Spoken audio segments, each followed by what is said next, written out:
Okay, my friends, here it is. The video that is going to introduce you to the Ruth Stout method gardening. Now, I used this method for several years. It was the only method I was using at the temple garden with great success. So I'm going to say some things about it, and then I'm going to take you into the field and show you exactly how you can do this even still this year completely. Because just yesterday, here in northern Indiana, zone 5/6, I planted potatoes utilizing this method. Now, the Ruth Stout method is essentially just a deep mulch method. We take a large amount of organic matter and we apply it to the soil surface, and that's it.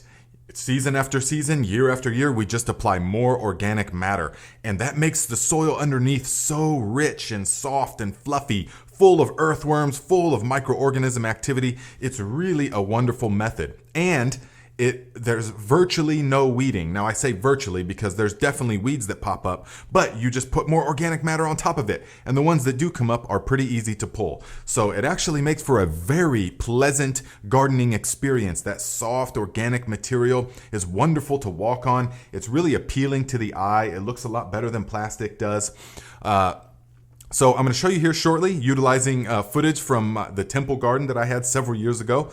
But there's some distinct pros and cons. The pros far outweigh the cons. The pros are that you're fertilizing the soil, you're keeping it moist, the microorganism activity, all those things I just said. It's really good for the plants.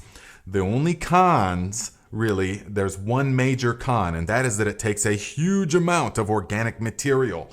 Straw is number one thing you want to be using. Also, grass clippings work. Hay will also work, but you'll get a lot more weed seeds coming up.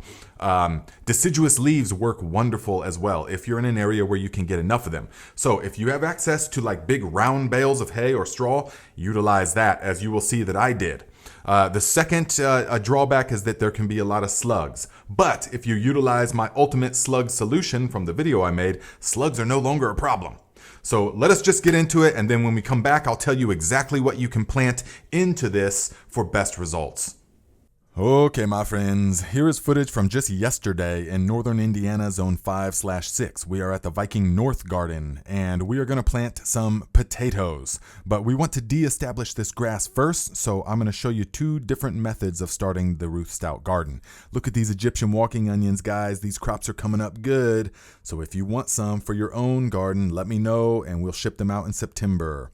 So the first year, establishing the Ruth Stout garden, you're going to have to use some fertility. So some azomite and some alfalfa meal are best because they're very cheap and very effective.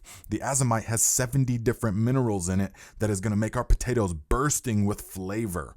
The alfalfa meal's got growth stimulators and nitrogen, all kinds of good stuff for the potatoes. So we're going to add these in. Now, in this plot, we have a tiller accessible, so we're going to utilize it. The next plot, I'll show you how to use no-till, a completely no-till starting the garden. But here, why not use it? Because we got this old school Troy-built horse. So we're going to use this to de-establish the grass and to mix in the nutrients. Only the first year, though, of a Ruth Stout garden do you till, or would you till? Because after that, there's no need for it. The soil is nice and soft and fluffy. Ruth Stout is a totally no-till method after the first year. But for the first year, we want to look how nice and soft and fluffy that stuff is, guys. So the next step is we're going to take the potatoes. Now here we got some fingerling potatoes, some Viking blue potatoes, and we're going to put the rows about 1.5 feet apart. You can do 2 feet, but 1.5 feet is close enough. Then we're going to make sure we have some chitted potatoes like this, and we're going to plant them about 1 foot apart in the rows. And all we have to do is set them on top of the soil surface. Just barely nestle them in. We're not burying them. And then when we go to harvest them, you will be amazed that all you have to do is pull back the straw and the potatoes are sitting at ground level. That's the amazing part, is that you don't have to dig and dig with a big fork and damage a bunch of them. So this is really nice come harvest time. So this is all you have to do is plant them out like this in the rows. Now, I'm going to add one more dusting of the azomite, guys, because it is going to really help to charge everything with the different minerals. Now, you can also add manures of any kind, but at this point, I recommend them to be composted. You can add the manures, chicken, cow, horse, goat.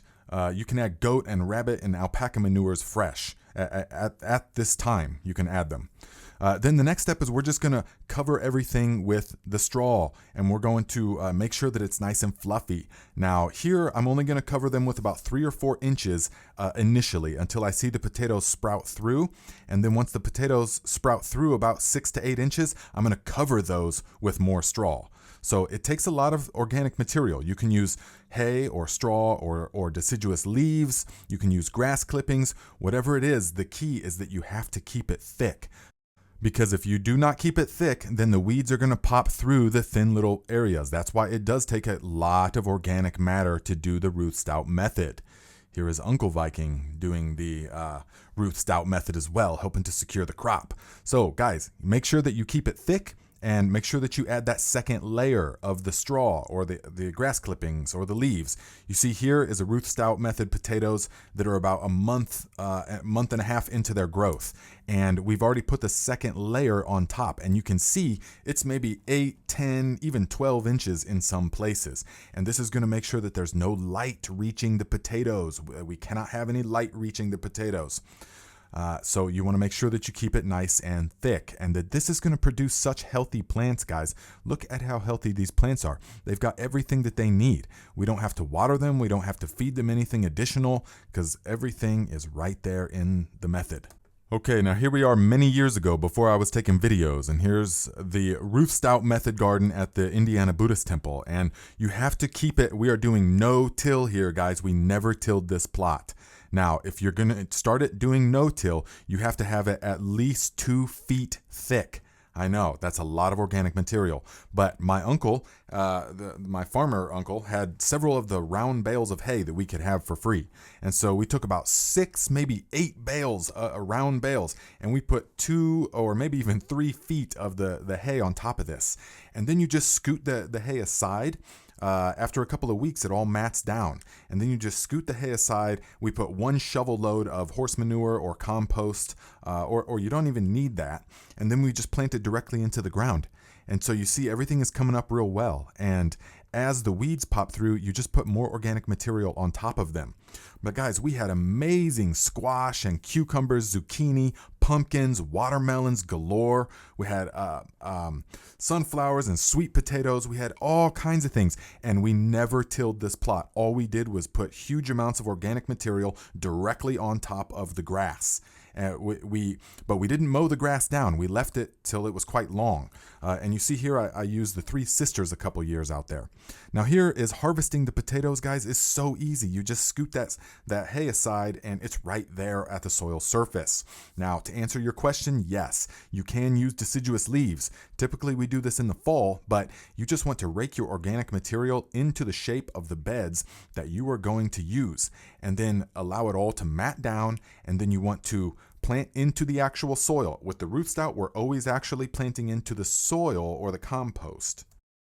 So there you go, my friends. This method works amazing for potatoes, also for sweet potatoes, also for watermelons, for squash of any variety. It works well for beans. It works well for tomatoes, especially tomatoes. If you don't want to trellis them, you can just plant one every 3 feet and let it sprawl across the ground. You just got to keep that organic material nice and thick. So there you have it, my friends. If you feel like you gained something from the video, give it a thumbs up. Also share the video with anyone that needs this knowledge. I will see you right here at Saturday, 12 noon Eastern time for the live Q&A. Also, the next video that's coming out is the aerated compost tea video coming out this coming Wednesday. It's all that you're going to need in your garden this year, so stay tuned, my friends.